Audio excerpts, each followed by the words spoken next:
छत्तीसगढ़ के किसानों को 2 साल का बोनस, कर्जा माफी पर बड़ी खबर। कर्जा माफी पर विष्णु सरकार ने एक ऐलान और जारी कर दिया है। हेलो दोस्तों, नए वीडियो में आपका स्वागत है। दोस्तों, मेरे चैनल पर बने रहें और अधिक से अधिक सब्सक्राइब करें ताकि आपको नए नए अपडेट मिलते रहें। तो छत्तीसगढ़ के नव निर्वाचन सीएम विष्णु देव साय ने अपने कैबिनेट की पहली बैठक के बाद किसानों के लिए बड़ी घोषणा की है। किसानों को अब 2 साल का बोनस मिलेगा, साथ ही 18 लाख लोगों को मकान देने का भी प्रदेश सीएम ने ऐलान किया है। इसके ऐलान के बाद बड़ी संख्या में किसानों को फायदा होने की उम्मीद है। उनके अनुसार 25 दिसंबर को किसानों को 2 साल का बोनस दिया जाएगा। 3100 रुपये प्रति क्विंटल की दर से किसानों का धान खरीदा जाएगा और किसानों को इस राशि का भुगतान एक मुक्त किया जाएगा। प्रधानमंत्री आवास योजना के तहत बनेंगे 18 लाख मकान। इस बैठक में छत्तीसगढ़ प्रधानमंत्री आवास योजना के तहत 18 लाख मकानों को बनाने की मंजूरी भी दी गई है। मुख्यमंत्री विष्णु देव साय ने प्रेस कॉन्फ्रेंस में बताया कि हमने चुनाव में जनता को वादा किया था कि भाजपा की सरकार बनने के बाद अपनी कैबिनेट में 18 लाख घरों को बनाने की मंजूरी दी जाएगी। और उन्होंने कहा कि प्रधानमंत्री नरेंद्र मोदी ने छत्तीसगढ़ को जनता को यह गारंटी दी थी और हमने पीएम मोदी की पहली गारंटी को पूरा करने का निर्णय लिया है। मोदी गारंटी को किया जाएगा पूरा। विष्णु देव साय ने यह भी कहा कि आदिवासियों के साथ पिछले 5 साल से धोखा हुआ था। पिछले 5 साल से छत्तीसगढ़ में कांग्रेस की सरकार थी।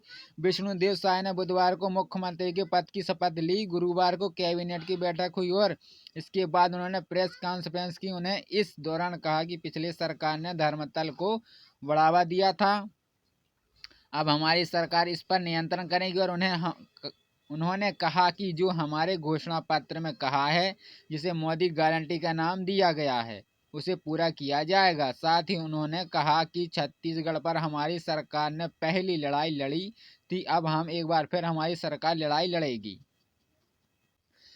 छत्तीसगढ़ में सरकार बदलने के साथ ही किसानों की कर्जा माफी की आस खत्म हो गई, क्योंकि बीजेपी घोषणा पत्र में कर्ज माफी नहीं थी। अब नई सरकार आने के किसानों को पूरा कर्जा चुकाना पड़ेगा। साल 2018 में कांग्रेस सरकार ने सत्ता में आते ही किसानों का कर्ज माफ किया था, इसलिए इस बार चुनावी वर्ष में फिर से कर्जा माफी की आस में जिले के किसानों में लक्ष्य से अधिक कर्ज लिया है।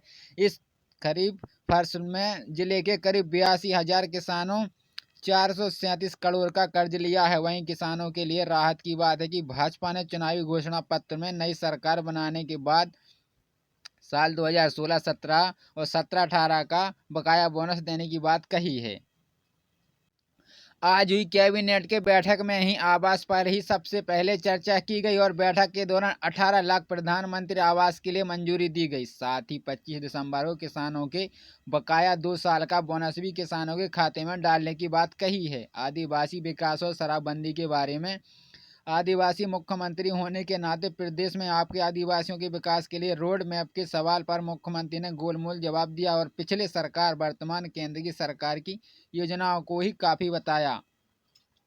साय ने कहा कि पूर्व सरकार आदिवासियों के अहित वाली सरकार थी। केवल भारतीय जनता पार्टी आदिवासियों के हित में सोचती है। कांग्रेस के सरकार के समय भुखमरी होती थी, उनको कोदो कुटकी जैसी मोटे अनाज को खाकर जीना पड़ता था। महुआ उबालकर पीते थे तो कभी उपवास रखना पड़ता था। भाजपा के राज में पूर्व की 15 साल की सरकार ने किलो से किलो तक का अनाज दिया है। इसका फायदा भी आदिवासियों को मिला है। आज कहीं भुखमरी नहीं है। यदि आदिवासियों की बहुत बड़ी बात है तो पत्रकारों के शराबबंदी वाले सवाल पर तो मुख्यमंत्री ने मुस्कुराकर चुप्पी साध ली।